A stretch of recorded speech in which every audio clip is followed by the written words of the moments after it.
everyone, welcome back to our channel Login 8. In this video, I will guide you on how to enable floating option on Microsoft OneNote. So if you also want to enable floating option on Microsoft OneNote, this video is just for you. Follow the simple steps and you'll be able to do it. So first of all, what you have to do is launch open Microsoft OneNote application. If you do not have this application, you can download it from Play Store and App Store. You can see over here Microsoft OneNote application has been opened. Make sure you're logged into your account. So if you want to enable the floating option, it is very simple. Simply tap on the profile icon that you can see at the top left corner of your screen.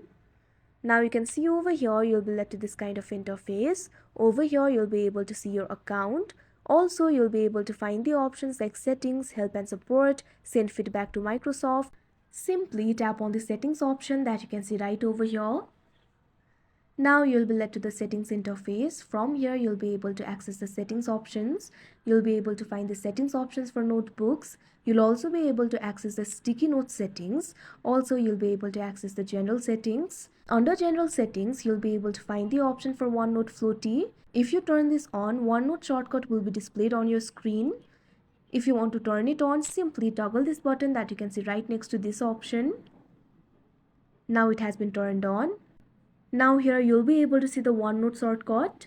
If you tap on it, OneNote will be opened. So that is how you enable floating option on Microsoft OneNote. I hope you found this video helpful. Thank you for watching. Make sure to like, share and subscribe to our channel.